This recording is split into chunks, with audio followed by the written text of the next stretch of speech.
नाम मेरा मुफ्ती अब्दुल्ला है और अहमदाबाद HDPI में वाइस प्रेसिडेंट की पोस्ट पर हूँ।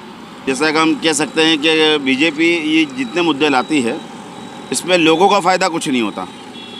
उनका एक नियम है कि लोगों को तोड़ो और हुकूमत करो। ये वही लाइन से बीजेपी चल रही है कि सारे कानून हम बीजेपी जितने भी ला रही है, अब उसको अगर देखेंगे तो वो एक भी कानून देश के पक्ष में नहीं है। सारे कानून वो है जिससे किसी न किसी तबके के लोगों को तकलीफ़ पहुंचती है। अभी जो UCC गवर्नमेंट ला रही है तो इस UCC के अंदर भी कोई फ़ायदा नहीं है। ये सीधे भारत के संविधान का नुकसान है। ये भारत के संविधान को नुकसान होगा। आर्टिकल 25 से लेकर 29 तक को ये आर्टिकल को उल्लंघन ख़त्म कर देना पड़ेगा इसको। और दूसरी चीज़ जो बुनियादी मकसद है, अभी इस वक्त में दिल्ली का चुनाव भी है और जो कुंभ के मेले में जो कुछ हुआ है वो बहुत दुख की चीज़ है और हमें भी बहुत तकलीफ़ है कि अगर किसी का धार्मिक मेला है और लोग वहाँ जमा हो रहे हैं तो गवर्नमेंट की जिम्मेदारी है कि वो उसको पूरा प्रोटेक्शन दे और पूरी कोशिश करे कि किसी किस्म का कोई तकलीफ़ उनको ना पहुँचे। लेकिन वहाँ पर देखा गया कि बेपनाह लाशें गिरी हैं, लोग मर गए बहुत सारे वहाँ पर, और आंकड़ों को छुपाया जा रहा है। और जिस कुंभ के मेले में मुसलमानों को एंट्री से मना किया गया था, कुदरत का भी अजीब कानून है कि वही मुसलमान वहाँ पर उनकी हमदर्दी कर रहे हैं, वही उनको खाना पीना दे रहे हैं, मस्जिदों में जगह दे रहे हैं। तो गवर्नमेंट ऐसे मुद्दों जो जब मुद्दे इनके अगेंस्ट जाते हैं कि यूपी का मामला है और जहाँ योगी जी बैठकर बड़ी बड़ी बातें करते हैं वो तो इनकी इज़्ज़त का सवाल है, तो इज़्ज़त बचाने के लिए कुछ तो करना पड़ेगा।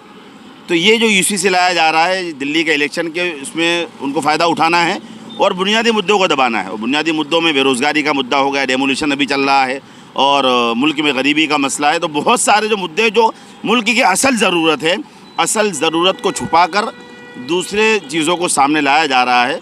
तो गवर्नमेंट अगर ये UCC जो कानून है अगर लाती है यूनिफॉर्म सिविल कोड को, तो social democratic party of India सड़कों पर उतरेगी। अगर संसद इनकी है तो सड़कें हमारी हैं। ये संसद में अगर कानून बना सकते हैं तो हम सड़कों को उतर उसको जाम कर सकते हैं। हम इस कानून को बिल्कुल नहीं मानेंगे। ये धार्मिक आज़ादी इस भारत में जब आज़ादी की लड़ाई लड़ी गई है, कानून बनाए गए हैं, इस शर्त पर लड़ी गई या कानून बनाए गए कि हमको हमारी धार्मिक आज़ादी हर एक को मिल, चाहे मुसलमान हो, हिंदू हो, क्रिश्चियन हो, किसी धर्म का हो, धार्मिक आज़ादी हर एक को मिलनी चाहिए। अगर मजहबी आज़ादी पर ज़र्रा बराबर भी कोई नुकसान होता है तो कोई भी मुसलमान मजहबी आज़ादी में समझौता नहीं कर सकता। मुसलमान हमेशा अल्लाह के सामने सर झुकाता है और जब बात उसके शरीयत से टकराती है तो मुसलमान अपनी शरीयत पर जान देना जानता है। लिहाजा अगर कानून बन गया, हम किसी भी कीमत पर इस कानून को मानने वाले नहीं हैं। मेरा नाम इरशाद शेख है, मैं SDPI पार्टी से स्टेट कमेटी मेंबर हूँ जी। पिछले महीने उत्तराखंड में UCC लागू किया गया। अब उसके बाद गुजरात के अंदर UCC लागू करने की तैयारी चल रही है।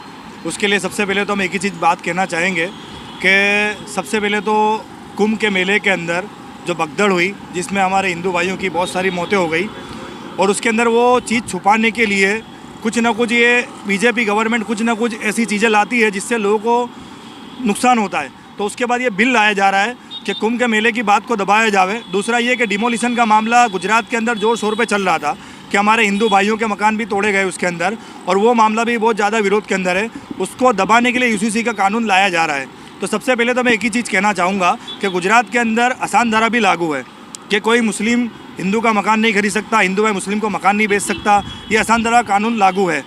तो अब ये कानून अगर UCC लाएंगे ये लोग, तो क्या ये कानून को ख़त्म करेंगे? कि संविधान ने हम सबको सारे राइट्स की आज़ादी दी है कि अपने अपने रिलीजियस पे सारे मुसलमान होवे, हिंदू होवे, क्रिश्चियन होवे, सारे लोग अपनी आज़ादी के मुताबिक इंडिया के अंदर रह सकता है। बाबा साहब के संविधान ने हमको हक दिया है। तो क्या ये सारे राइट्स को ख़त्म कर देंगे?